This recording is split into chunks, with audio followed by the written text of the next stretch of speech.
Well, lately I've been approached by many strangers asking me what it is I wear on my head. A lot of people think that it's part of the Middle Eastern culture or their traditional dress. However, this is not the case. It is actually a necessity for the Islamic religion. For this reason, I'd like to explain to you why Muslim women cover their hair and body. I have been wearing the hijab, which is the word for what the head cover is called. I've been wearing it for 7 years now, and I've been told about it like since like an early age. But I didn't actually understand the aspects I didn't understand many aspects about it until I actually put on the hijab and I experienced it. So therefore, I took it upon myself to do a little research and see everything Islam tells us about the hijab. Women wearing the headscarves is now very common in the U.S., and especially here in Fullerton. I'm pretty sure a lot of you know at least one girl or is a friend of a girl who wears the hijab, and you're not that comfortable asking her what it is. So that's why I'd like to define for you today what the hijab is, how it's being shaped differently in modern times, and its similarities to other religions. First, let me start with the definition of the word hijab and what it is that what that means when it's applied to the head covers Muslim women wear. Hijab comes from the Arabic word hajaba, which means to cover. So hijab usually means barrier or screen. The main reason women wear the cover is essentially to obey Allah. Allah is the name of God Muslims use. He clearly states in the Quran, and tell the believing women to lower their gaze and be modest, and to display of their adornment only that which is apparent, and to draw their veils over their bosoms and not to reveal their adornment.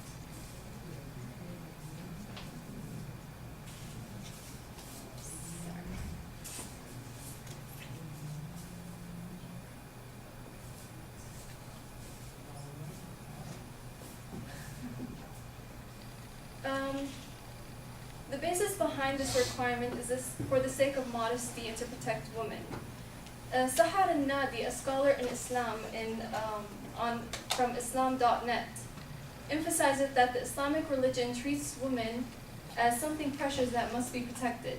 She compares the hijab to the skin to the human body, or the womb to a baby. She even goes to compare it to the planet we live on, how it's enjoying the protection of the atmosphere. According to the Quran, which is the holy book for the Muslims, a woman must wear the hijab when she reaches the age of menstruation. There are certain people who the woman can uncover in front of, and basically she can cover in front of all women, and only close relatives for the men. The Quran states who these specific men are. They say she can uncover from her father, her husbands, her sons, her husband's fathers, her husband's sons, her nephews, and little children, and her brothers. Women also must wear the hijab when they are praying and when they go entering the mosque. Here I have a picture of a Muslim woman in the Hajj, which is where they go for pilgrimage. As you can see, they wear long, loose clothes. It's a skirt with a head cover, a veil that covers their head down.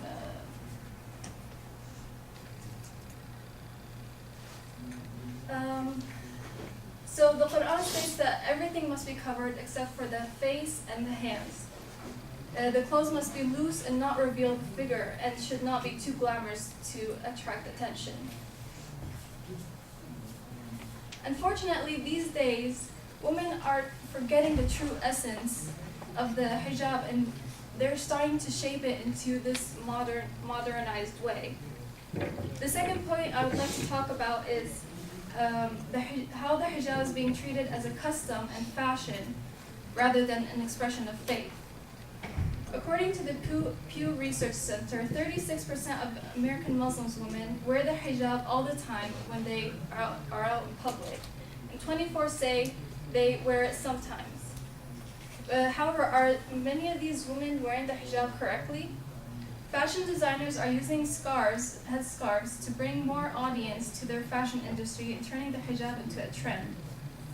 Dina Abdel Majid writes in an article for Al Jazeera English. She says that as more teenagers and fashion-conscious women from upper-middle-class backgrounds don the hijab, store managers are experimenting with fashion scarf styles, tying techniques, and designs in a bid to win over customers.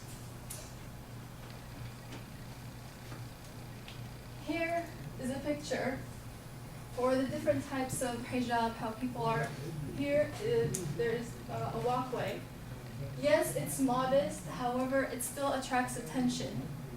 The waist is defined, high heels, all of these attract attention. Here, the ears are uncovered. They wear these long hoops that attract attention with all these makeups. Here, the clothes are very tight, and it reveals her figure. There's so many designs on how to wear the hijab now that there are now lots of YouTube video tutorials. And the most common hijab wrap now is called the Spanish wrap, is where how they tie it from the back, just like it is here.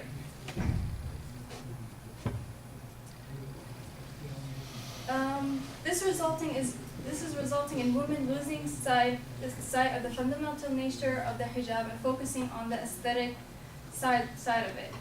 Although Islam is most known religion that demands women to cover, it is not the only religion that asks women to cover their hair and body.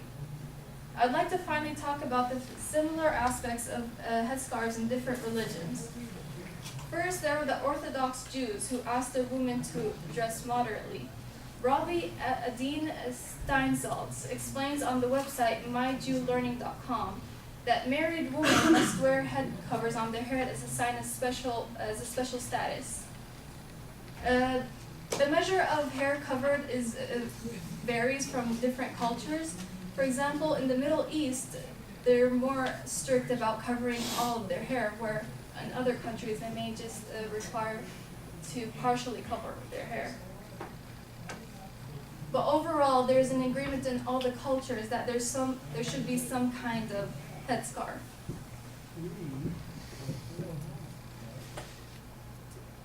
Here in this picture, these are Orthodox Jews who are praying on the Western Wall. This is a Judaism's holiest site in Jerusalem, Israel.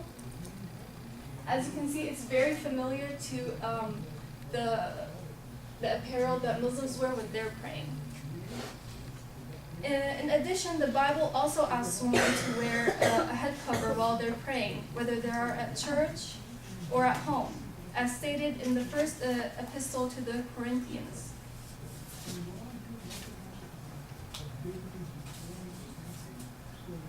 Every wife who prays or prophesies with her head uncovered dishonors her head, since it is the same as if her head were shaven. For if a wife will not cover her head, then she should cut her hair short. But since it is disgraceful for a wife to cut off her hair or shave her head, let her cover her head. Here, you can see, this is in a church where everyone's praying and wearing a sort of head cover. In this picture, this is in Iran, where women are attending Mass for a Christian pilgrimage. As you know, there are also the nuns. And as you can see, it's very similar to the Islamic apparel. Therefore, I have now defined for you for what the hijab is, how it's being changed into a fashion trend, and its similarities in other religions. Hijabi women are becoming a lot more common and recognized all around the world. I hope now you have a better understanding of what it is Muslim women are wearing. In the end, a woman must wear it out of belief, and it's her connection to God. And it all goes back to just her way of expressing her faith. Thank you.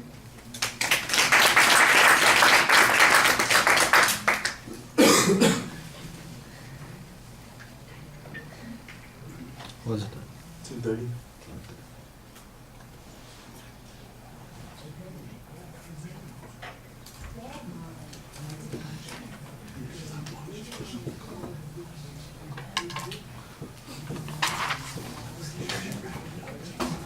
Cal, what did you think?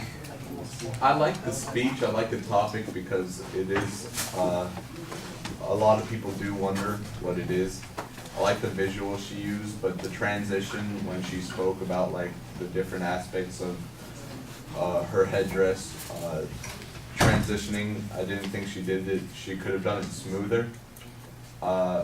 The visuals were good when she was describing what was traditional and then what it was trying to be modernized to. But I just think that she kind of went over the time by a little bit, but other than that, I think the speech is pretty good. Okay. Yeah, obviously the time is a little bit of an issue. It's 2.5 minutes over, so that's a big chunk. You want to be a little bit tighter on that. I'll tell you one place where I think it would have been easy to edit, and it's probably something that was important for you to talk about, but I'm not sure it fits the goal of the speech, and that is the criticism of the modern styles that you have in that second section, and how it is not necessarily appropriate to go with the faith justifications for wearing the hijab. Am I saying it right? Yeah. The hijab. That sounds like it's almost its own little speech. It's like a separate subject. Instead of introducing us to the tradition and how it's utilized and how it's comparable to other religious traditions, that sort of thing, it feels like it could be its own speech, like maybe a persuasive speech that talks about how traditional Muslims should be cautious about adopting these, stylish forms of dress in order to fit in with Western cultures, because it undermines the faith tradition that we're looking at here.